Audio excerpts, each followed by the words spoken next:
All right, thanks for joining us for another episode of Consumer Trial Lawyer Academy. Today we're talking about taking depositions. And in this sense, we're not necessarily talking about defending depositions of our clients, although we'll probably have a separate video on how I do those things. But basically, we're talking about taking your witnesses in your case in chief for your burden of proof. So, again, I'm Nick Wooten. I've been practicing for 26 years. I have tried more cases than I can keep count of, more than 100 jury trials, more than 1,000 bench trials, and counting. There's nothing that I like to do more than to get in the courtroom. In a perfect world, I would have folks that could get the cases ready and line them up, and I would knock them down.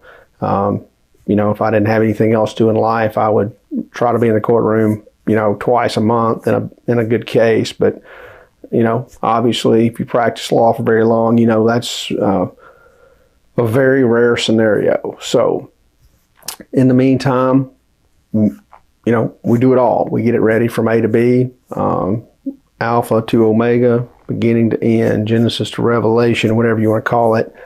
And over that time, I've taken what seems like a billion depositions of all kinds of witnesses, up and down, everything from, lay witnesses. I heard the crash, turned around and saw the car smoking, or the friends and family witnesses who talk about how, a defendant's misconduct has harmed their friend or loved one, to the most complex experts in all kinds of fields, and of course, many a hundred corporate defendant, and all kinds of others. So, if you've never done much of this, hopefully what I'm giving you will help you. But a few things that are always important to me that are just non-negotiable. We're always going to treat the witness with respect. We're always going to be as polite as we can possibly be. We are not there to badger, harass, mistreat any witness. And the reason for that is, we depose witnesses, we videotape witnesses, and there are times when that videotape testimony is going to be played in the courtroom. A wonderful friend of mine who's an amazing trial lawyer, told me a long time ago when I was a baby lawyer and we were in a break in this CEO's deposition in this products case that I'd gotten them to jump in and co-counsel with me, and we were up in somewhere in the Northeast, in a place I used to call the armpit of the earth.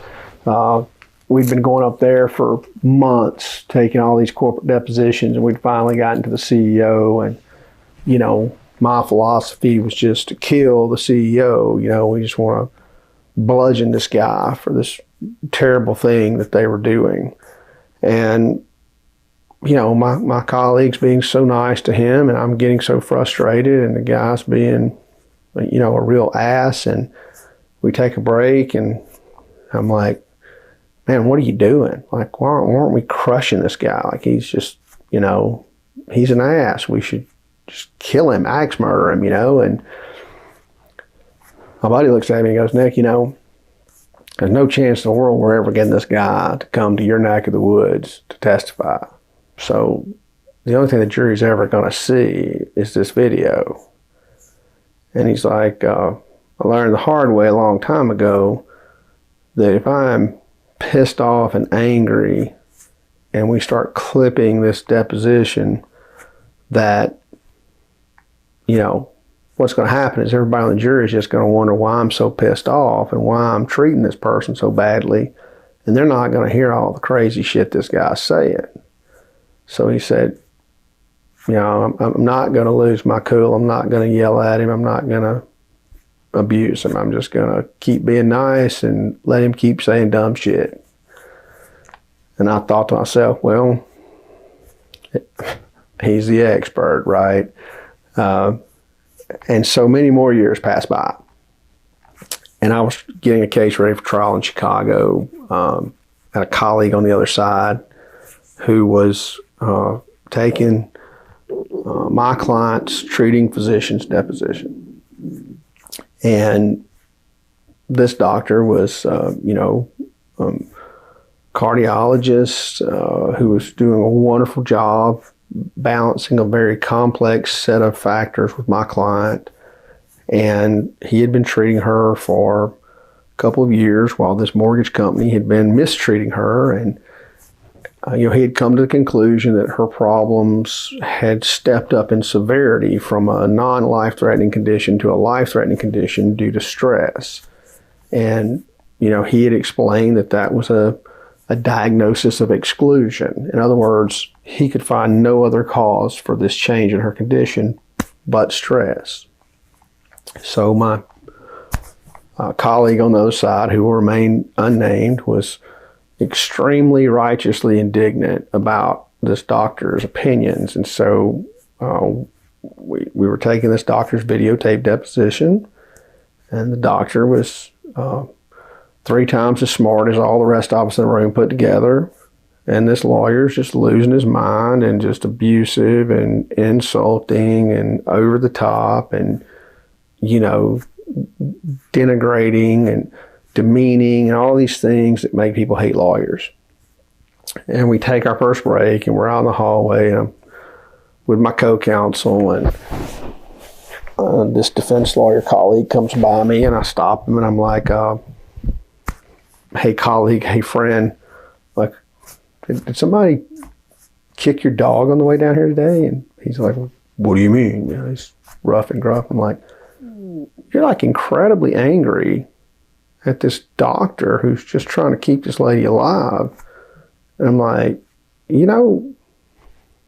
it kind of makes you look like an ass, and you're not really an ass. You never had a lot of pleasant conversations. I know you're a good lawyer. Like, why are you going this route? Do you think this is helpful? And he's like, well, don't tell me how to take my deposition, blah, blah, blah. And I stopped. I said, listen, I'm not telling you how to take your deposition. I said,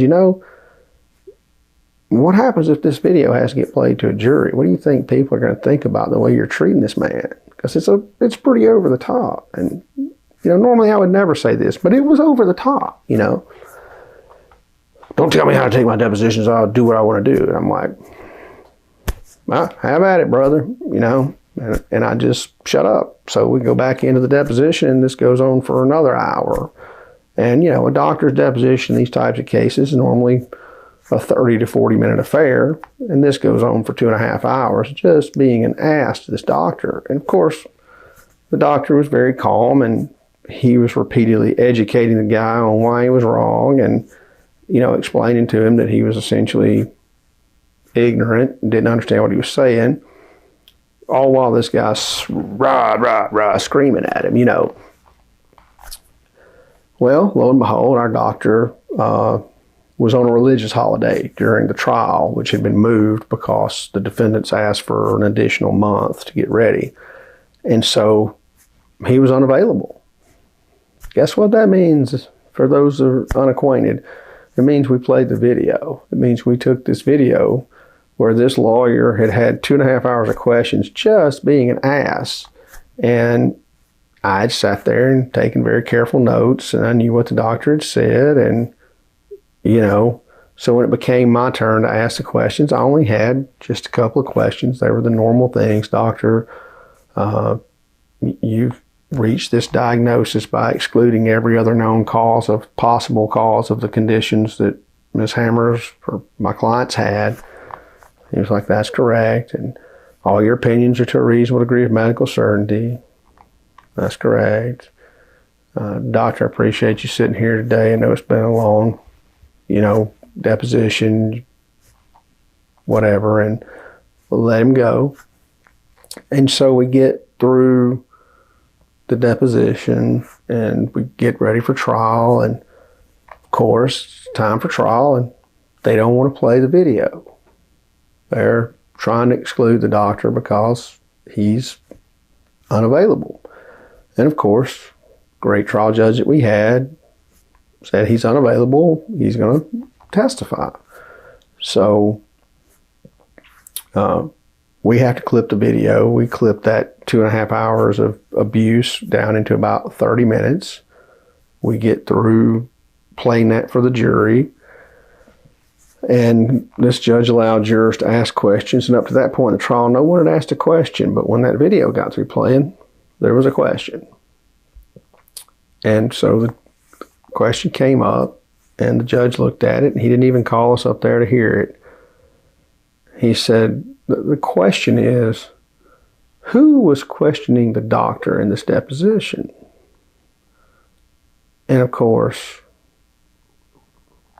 my colleague, who had seemed so angry and so upset and so, obnoxious, the jury sat there and listened to him essentially berate this man for 30 or 40 minutes, however long the clips were that we had to use, because he was the only one that really asked any medical questions, and all the doctor's answers were good, so I didn't have to clean them up.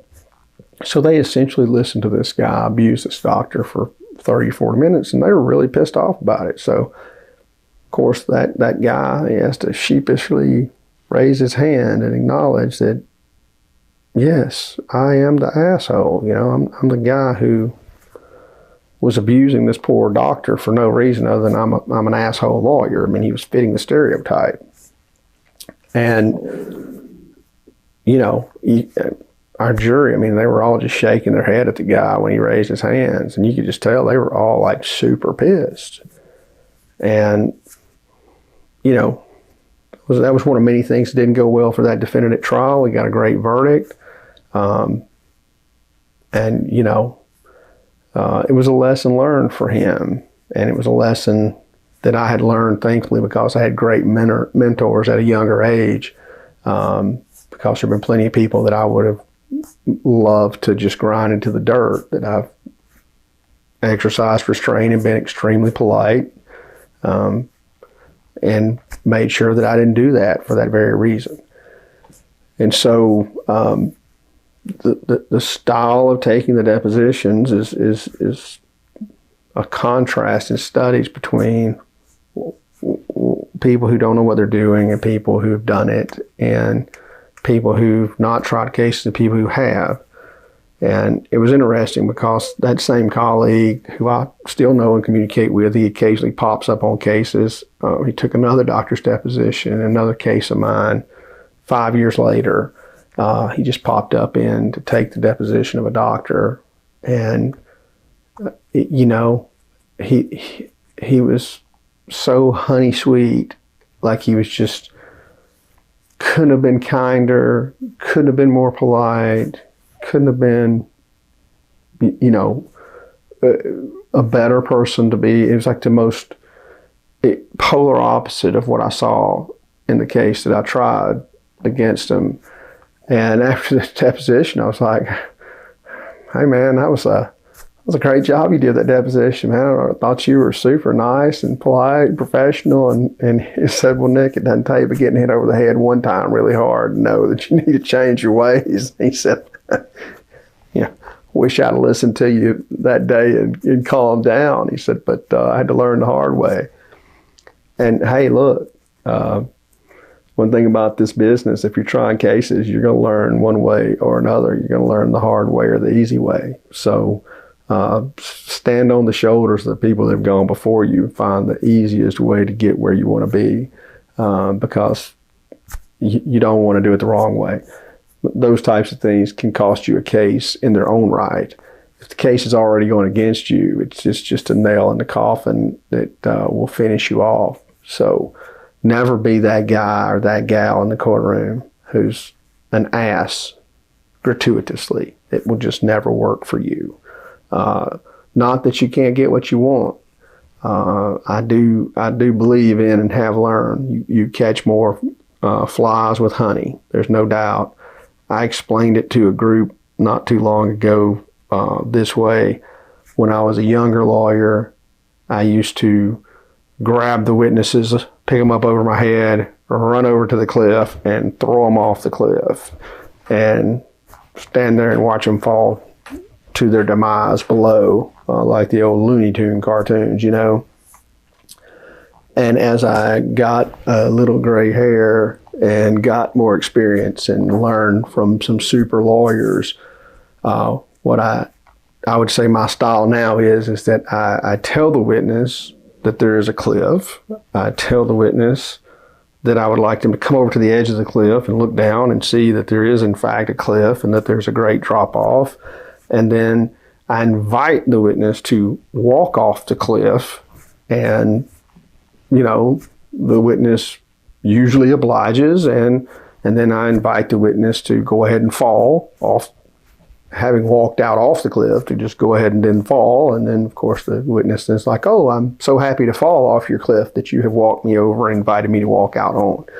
So, you know, if you imagine the old Wile E. Coyote and Roadrunner, you know, cartoons where there's dust and the coyote's running and he runs through the dust, and then you know, the dust clears and he hears meep meep, and you know, the roadrunner's standing on the cliff and the coyote's off the cliff to the side, and he looks down and goes, oh shit, and he falls.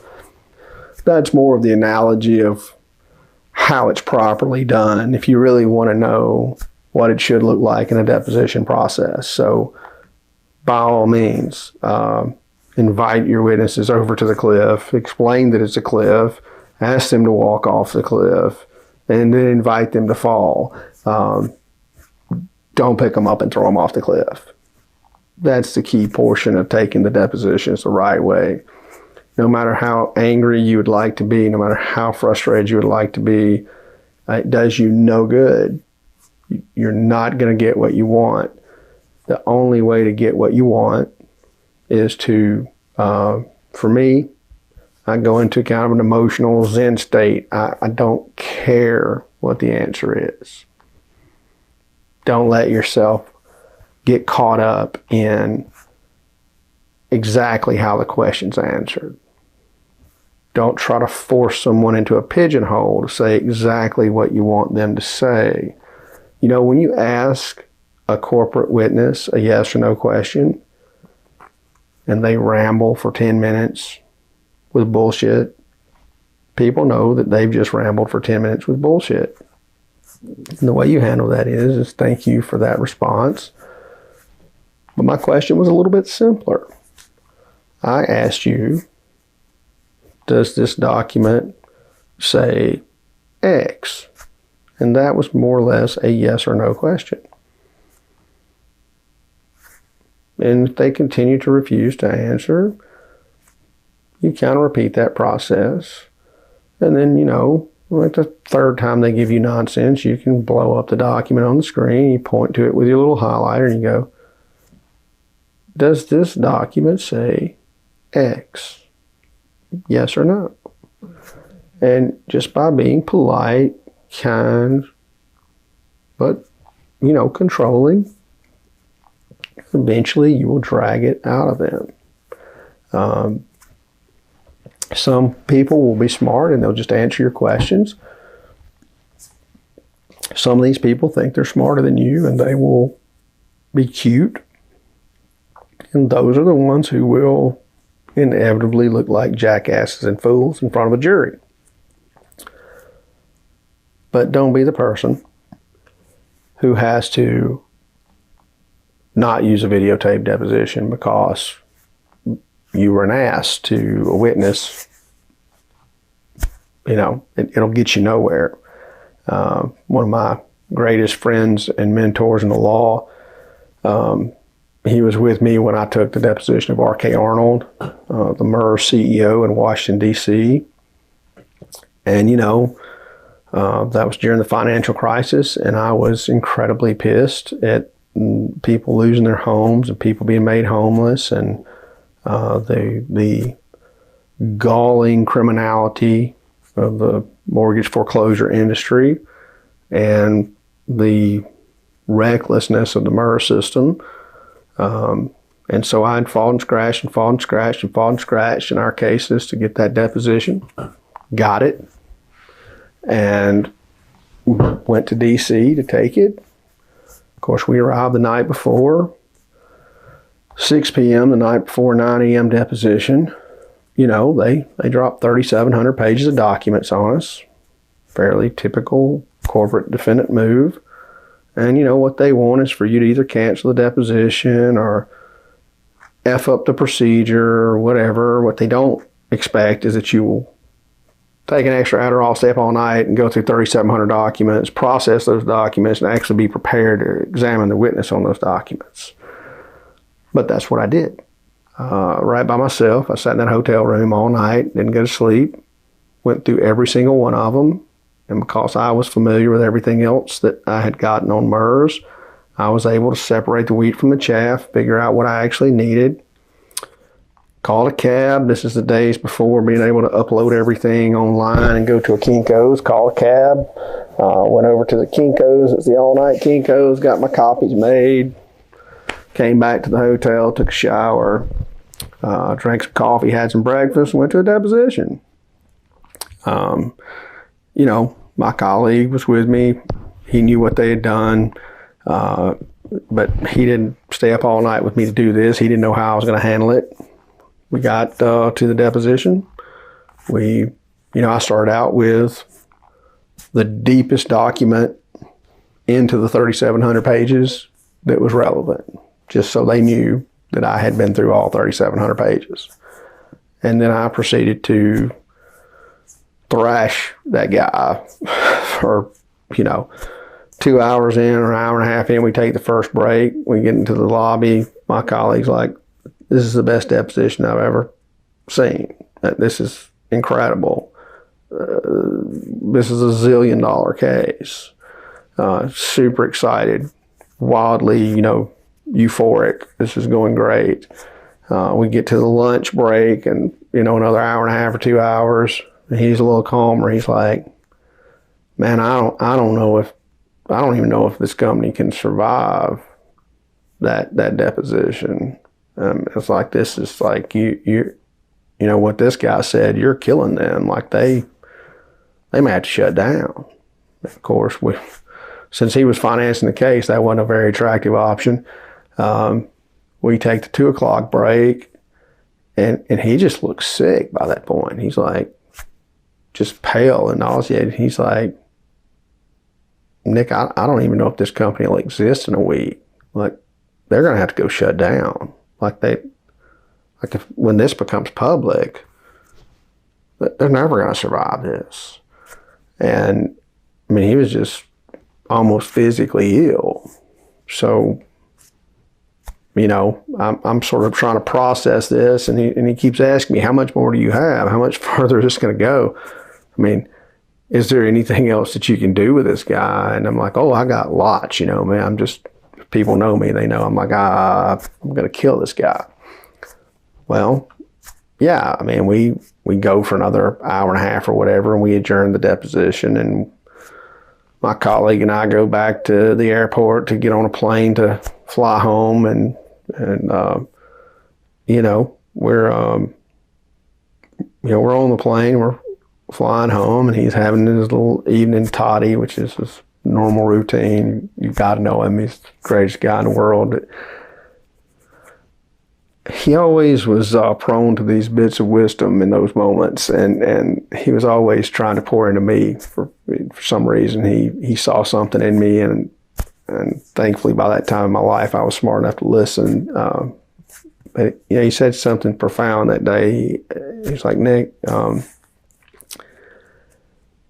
he said, "I have to compliment you on the preparation you did for that deposition." He goes, "You were wildly over-prepared." And he said, "And you fundamentally destroyed that guy, and you probably ended his career, quite honestly." He said, "But,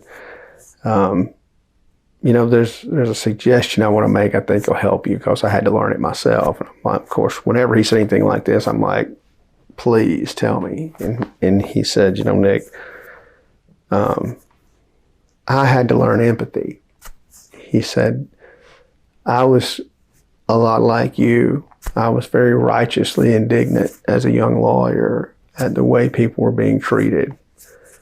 And it took me a long time to realize that these poor people that they're sending as corporate witnesses or these poor employees that are caught up in these transactions, that they're just people too. And most of them are just doing a job, trying to pay their bills. They don't understand exactly what's happening. A lot of them are, as you know, they're just cogs in a machine. And it just so happened their name cropped up in our case, and so they're a witness. But they're not a grand conspirator, and they're not out there trying to harm other people. They're just like you and I, trying to take care of their families, pay their bills, do their jobs. And he said, you know, the moment that I understood that and gained some empathy and some understanding and some, frankly, compassion towards those people who were having to do that job, he said, I became an infinitely better trial lawyer. My results improved dramatically. The testimony that I was able to take and get from witnesses improved markedly. And, you know, it really resonated with me, because I was, you know, on this what should be celebratory plane ride home from destroying what most of us in consumer law considered to be one of the great villains of corporate America at that point. And I'd exposed him for being an ignorant person that had no position being, no business being in the position he was in, who had no understanding of what was actually going on with his company and could not understand the massive amounts of wrongdoing that were occurring there, and, you know, was literally upsetting the apple cart with, you know, property recording systems all over the country and everything else, and arguably creating problems with the enforceability of mortgages, which obviously the government later overlooked. But, you know, it should have been a joyous occasion and slaughtered the dragon, so to speak. But it was very bittersweet in a way, because in essence, it did not have its desired effect at the end of the day. And, you know, there were a lot of, you know, personal suffering that still occurred. We didn't accomplish our goals. We didn't stop that company. But we made him a sympathetic character, because I just crushed him so badly that people felt sorry for him rather than angry at him. And that's not where you want to be. So when we're taking depositions, we don't ever want to be that guy. We don't ever want to be that gal. We want to be the person who's handled it tactfully, politely, firmly. We want to be the person that's over-prepared. We want to be the person who has everything in place that they need to properly execute the deposition. But we want to handle, especially what we'll call the innocents, the people who are just caught up in this, as politely as we can, so that we don't take away from the impact of what they actually say in their testimony by the way we conduct ourselves.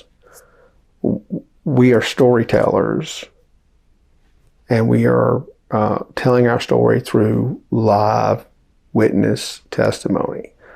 And so to tell our stories, we want to be the narrator who gets the story out without becoming the story or a sideshow. And that has become my philosophy. I can point to that lesson from my mentor as a great turning point for me.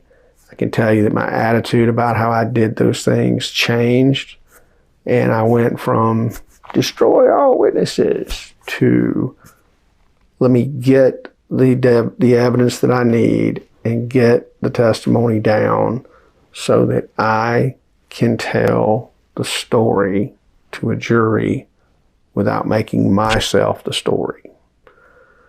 And I will tell you that my results exploded, just like my mentors, when I learned to get my righteous indignation and myself out of the way and let the witnesses tell the story. So, if you can do that, you will become a better lawyer, you will get better results, you will have better outcomes. You are Virgil walking, Dante through the 7 levels of hell. You are not the 7 levels of hell.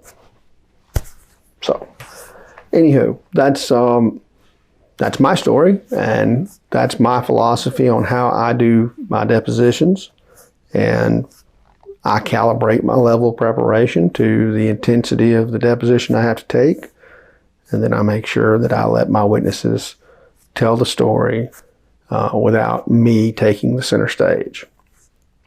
So, thank you again. This video is a little longer than some. That's okay. We don't want to do short shrift to what we're doing. Rather have a full thought than breaking this into 15 videos of 5 minutes or whatever. I hope you like what you've heard. I hope it's helpful. I hope it gives you something to think about. I hope it improves your practice and your outcomes.